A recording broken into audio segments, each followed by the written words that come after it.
Good morning and welcome to this episode of Your Property Business. And this is the video podcast that helps you get the most out of your own property business. And today I'm delighted to be speaking with Matthew Clayton from Norfolk Fire Protection. Matthew's got over 10 years experience in the fire industry, and his business provides fire protection services to various types of business, extinguisher training and extinguisher servicing, fire marshal training, and of course, risk assessments to commercial and residential properties. Matthew and his business covers the Norfolk and surrounding areas. He has 3 boys and a wife, so busy life, likes to spend time with his family when he's not out there carrying risk assessments. And I think this is a really important subject that every landlord and property professional needs to have a really good grip on. They don't need to be experts themselves, but they do need to know an expert. And Matthew, for us, fulfills that in our business. So I'm just going to bring Matthew onto the screen and ask him to tell us a bit about himself. Hi, Matthew. How you doing? Morning, Chris. How you doing? Yeah, I'm really well, thank you. Good. So I've just spent a couple of seconds introducing you about what you do, but if you can just tell the people on screen and listening what it is you do, Matthew. Thanks, Chris. So basically, I'm Matthew. I'm from Norfolk Fire Protection, based in Fakenham in Norfolk. We're a small independent business, sort of family run. We specialise in fire risk assessments. We do a lot of fire training, where including fire marshal training. One of the things we've gone into quite heavily recently is hotel, specifically hotel training with evacuation procedures, etc. Okay. We also carry out fire extinguisher servicing, and fire risk assessments is sort of something which we've been doing a lot recently. Yeah, there's a lot out there to do, isn't there? A lot to get through. Absolutely. Yeah, absolutely. Thank you, Matthew. So how did you get to this point? So we're on Zoom doing this interview. What's your career to date look like? So I started in the fire industry, literally just servicing fire extinguishers. That's all I did. It's all I knew. Loved it. Kind of got, how should we say, I suppose different routes in life. Decided to go on my own for various reasons. Sort of found a little bit really like it wasn't sort of enough. It wasn't fulfilling enough, and I wanted to sort of venture into other ways and progress really. So I decided that after I started my business, I just wanted to invest as much as I possibly could in my own development, if you like. So we piled every penny that we sort of made into my education. So there wasn't holidays or trips out. It was just getting educated. Basically, yeah, absolutely, yeah. Pile every penny into it, yeah, pretty much. Even to the point where you can't really afford it. You do it because you're trying to move forward, But yeah, so I did things like I went off to the Fire Service College at Morton and Marsh, did some courses there. Did a NEBOSH fire certificate. Did some like diploma in fire door inspection. What else have I done? All sorts of things. I'm now a tier 2. I'll explain a little bit. Basically, with competence in the industry, improving competence is quite a big focus at the moment. There's various ways of doing so, and the route I chose to take really was with the Institute of Fire Safety Managers. Okay. And they've basically got like a tiering system of being able to sort of demonstrate competence, if you like. And the tier starts with tier 1, which is sort of an entry level sort of assessors, where you're just sort of moving into the industry and you're doing your training, etc. And then afterwards, after a bit of mentoring and a bit more time in the industry, you can actually move forward, go onto their tier 2 register. Okay. What I've done, you have to obviously send off, your assessments and be sort of check that you're doing your job properly to be competent. So I moved on to that. Which is good, it's a good way of sort of proving that you know what you're talking about. And then the last stage, which is a tier 3, where you have to be sort of third party accredited. That's a process which I'm going through at the moment, or we'll be going through it very soon. So we can be on the tier 3 register really. So that's that's just one of the small things that we can do to show our clients that we're dedicated to doing things properly. Yeah, smashing. I mean, that's one of the questions I was going to sort of touch on later, and I think it's important to pick that up. That fire risk services and assessment services, it's a highly skilled, highly qualified area of expertise, and I think that's important just to bring out there, isn't it? That you can't pick this up overnight. No situation. We've talked often about no house is the same. There is no tick list. You kind of got to be there and Yeah. see it, and kind of have some experience about a backlog of experience to draw from. I guess, do you find that's the case?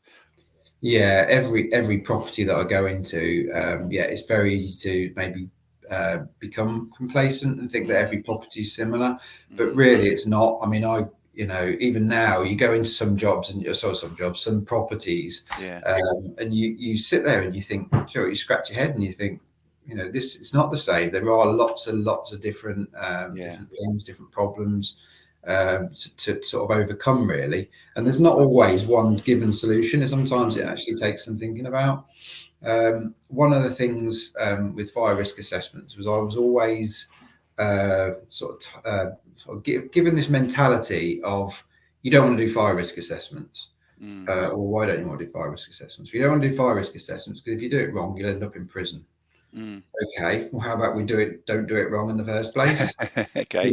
And I really do. I don't think you ever go into this industry not wanting to be to not do it properly. Does that make sense? You sort of go into this industry because I actually care about people and I want to make sure people are safe.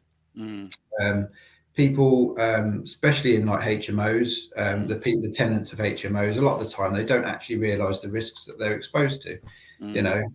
So I sort of pride myself really on going into a property with the experience and the knowledge of knowing what then is actually needed to keep them safe, and helping the owner, the landlord, implement those measures really to make sure that if anything did happen in the property, that all the tenants are going to be able to evacuate safely and not become injured or worse. Yeah, and absolutely, and that's why it's such an important subject, isn't it? In terms of the conversations you have with landlords, is there a set of the most common kind of conversations that you have? Are there misconceptions or misunderstandings or things that aren't quite done as you would recommend them to be done? If you've got a sense of what those, I don't know, top 3 or 5 kind of things are that you recommend, that I recommend, or is it too general a question? I don't know. We'll see how we go. So basically, I think we start at the beginning really. An HMO is a house, domestic property, that's being changed. I mean, it's the occupancy is changing massively when you've got sort of a small property that's got sort of maybe 5-6 people living in it, and the properties have been adapted to suit that. Sometimes fire safety can be neglected. A typical example would that be a sort of a small terrace property maybe. Where maybe a living room has been changed into a bedroom, and the safe means of escape has been compromised because of that. That's quite a massive focus to make sure that the means of escape in properties is sufficient. And I do go to a lot of properties where sadly it isn't, and that's not because the landlords want to sort of not keep their tenants safe. Maybe they just don't realise. Sometimes it's they can turn around and say, what, they've got a kitchen, they've got a rear door to the property, they can get out of there safely, but that might be through a risk room. So that's probably the biggest thing I see sort of neglected really, and maybe not even just not considered, to be honest. I think that's, isn't it? There's so much in the sort of the property industry, let alone sort of the fire aspects of it, is that you don't know what you don't know, and that's no excuse really. So I think for me, part of what I want to get listeners and viewers to see out of this conversation is that it's kind of okay not to know, but it's not okay not to ask. You kind of need to ask. That's what I would say. So you don't need to know the answer, but you need to know someone who does. I think. Yeah, I think that's the thing, isn't it? I mean, it's going to somebody who's actually got that sort of specialism, if that makes sense. Yeah. It's okay being a fire risk assessor, and it's okay, having qualifications and etc. But if you don't know the ins and outs of a certain type of property, it's very easy to miss something that's important. That's why I've focused a lot. I mean, with yourself, I've focused a lot with HMOs, and it's become a bit of a sort of a specialism of ours, really. Just making sure that everything's right and that we're not missing stuff. I mean, I don't like to downbeat other assessors at all, because it's it's not really my style. But I have sort of come across assessments previously where you think, what, like, really, as much as I don't like to criticize other people's reports or anything, but sometimes things do sadly get missed that shouldn't be. I guess you just need to stand by your own sort of convictions and process, really. So if it if it hits your standard, then that's great. If it doesn't, it doesn't, and that's just a simple reporting back to the landlord and making sure that's clear, I guess. One thing that was kind of interesting when over the years we've spoken is this difference between what the property must have to be compliant in terms of structure and the layout and protection equipment and the management of that property, because there are two different aspects, and I think they need to be treated very much separately. But can you go into that difference between putting fire alarms in, for example, or telling tenants how to act? Is there those two types of advice, aren't there? Yeah, sorry, I think you lost me a little bit there. So the management of an HMO in terms of how to tell your tenants what is required of them. What sort of things fall into that kind of category, the management? So with an HMO, obviously the tenants themselves have got a responsibility for each other to keep one another safe as well, because everything that one of those tenants does can potentially have an impact on other people. One of I think the best thing I've seen work in HMOs is notice boards, where information is actually sort of communicated that way. Obviously, regular tenants. I lost it. You have to delete that bit, Chris. Regular managing agent sort of inspections. Just some, and also obviously the information at the beginning of the tenancy as well, to make sure that they know what they're doing. I see a lot of things that tenants sadly do that they don't realise the impact it has.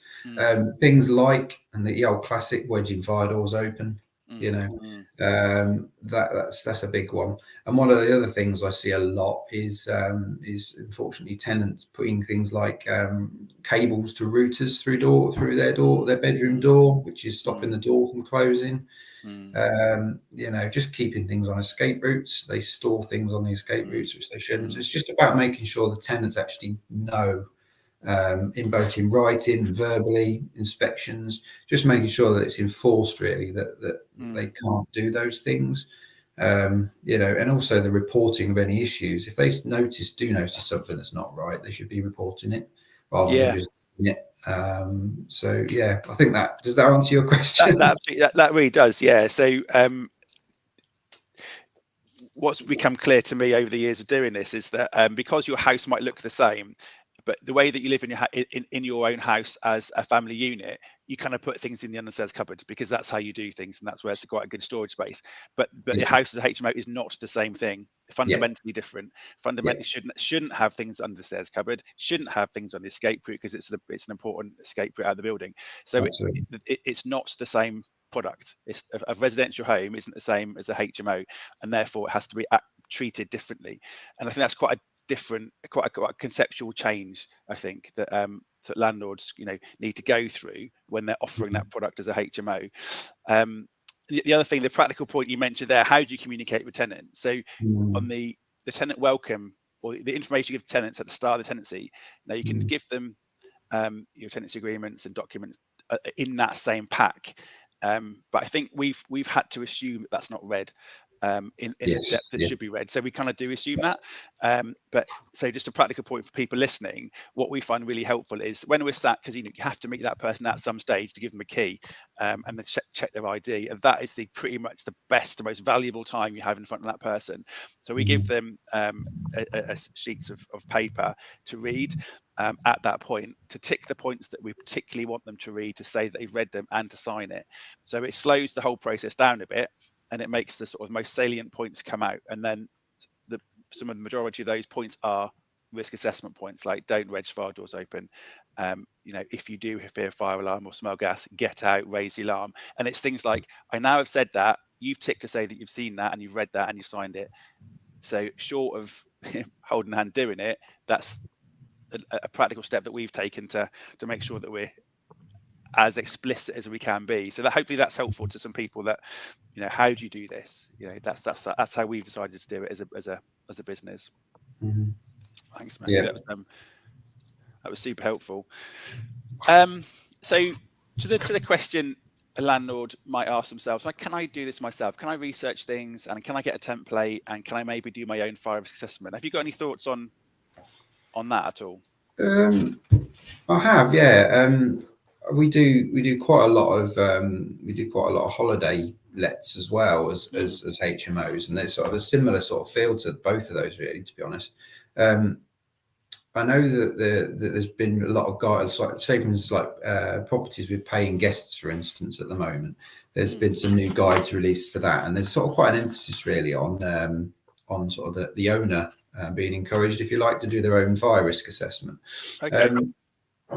From a personal point of view, I don't always think it's the best idea, but it's there's nothing saying that they can't do their own fire risk assessments as long as they're competent to do it. I'd always say to a landlord, if you don't feel competent to do it, then employ the services of someone like myself to do it for you. Me personally, for what it costs, if I was a property owner, I would just get somebody in to do it, that does it for a living, and that might spot something that you don't spot. Yeah. It is that simple. It could be a case of a detector not in the right place. It could be an emergency light in the wrong situation. It could be the location of a carbon monoxide alarm. It could be absolutely anything. But if you miss just those little things, it could have a massive impact. Even just like a detector and not in the right room could delay the warning for everybody in the property, and they could become, they could be trapped in the building, because they didn't have enough time to get warning to get out. So any doubt, I'd just recommend you get a professional in to do it for you. I think that, picking up on that point of competence, I think for me it feels like that's quite a grey area. What does competent mean?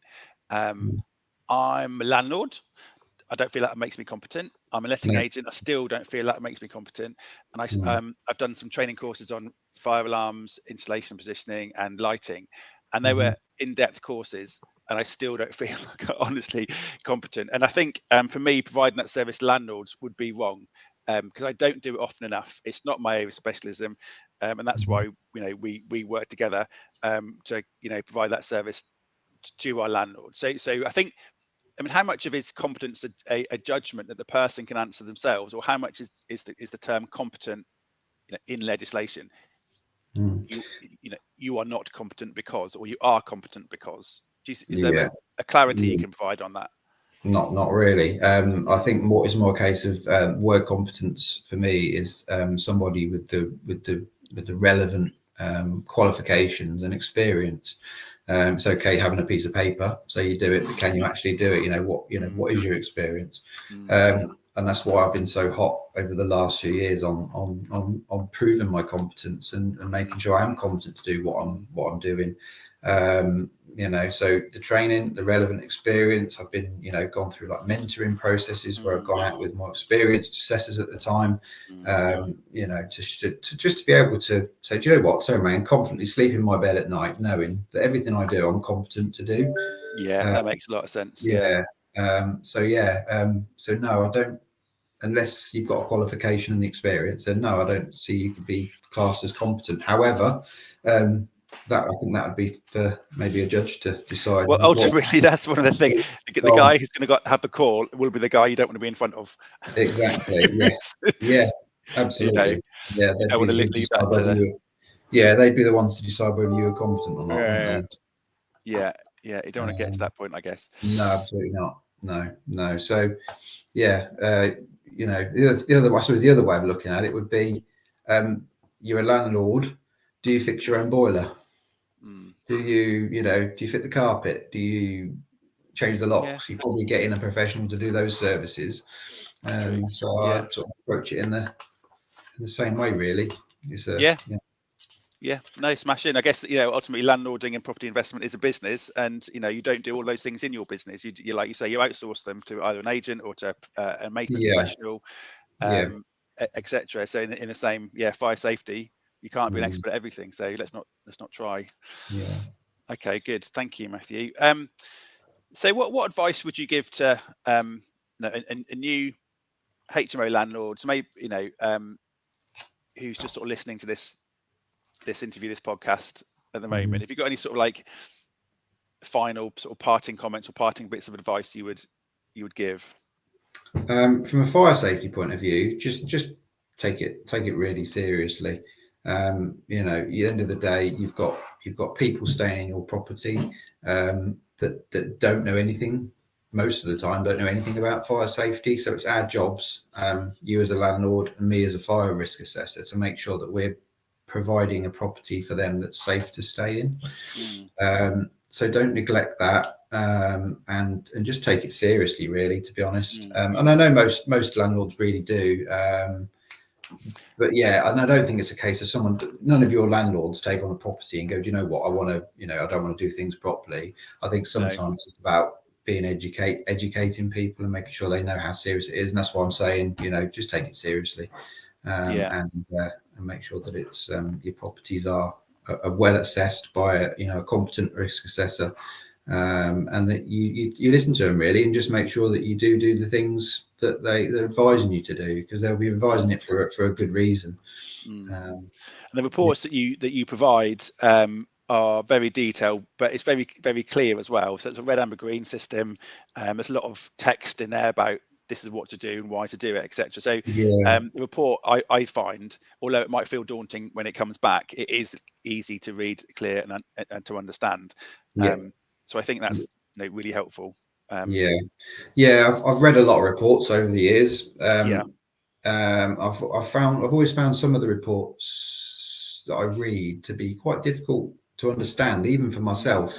I've read some before where I've sort of not fallen asleep. That's probably the wrong term. That's probably the wrong way of putting it. But maybe not switched off halfway through reading it, because it's so much sort of, I suppose, waffle's not the right technical term, but too much waffle. I like to try and write my reports in a very clear way, without too much jargon, if that makes sense, because I understand the person that's reading it isn't going to be a qualified fire risk assessor and understand everything. So I try to just write it in a way that's sort of easy to understand.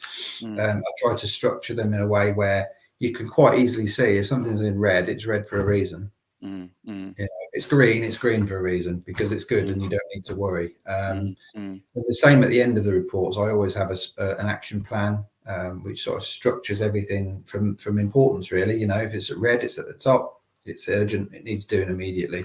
It's something which could potentially put people in danger at the moment. Amber, which is sort of 0 to 3 months, so it's still important, but maybe we can do the more urgent things first, and then we can do that later. You have to understand, you can't just bombard somebody with everything immediately, because it's not achievable.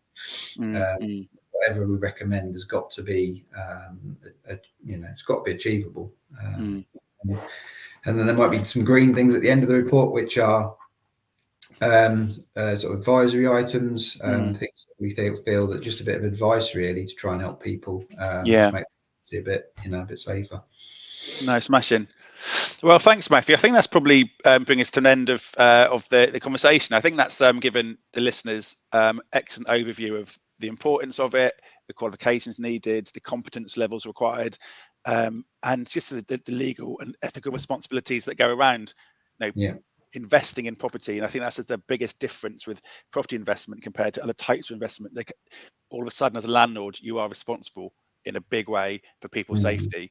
So it's not like investing in stocks and shares. It's a house, bricks and mortar, but someone's home. And I think that's the fundamental difference between this type of investment and this type of activity in business. But people like yourself providing that service to the industry, invaluable. So thank you very much, Matthew. I'm going to leave it there for 2 seconds and then wrap us up if that's okay. Yeah, of course. So thanks for watching this episode of Your Property Business. And if you're getting value from this interview, please hit the subscribe button or follow this podcast. My name is Chris Jones, and you've been watching Your Property Business, and see you next time.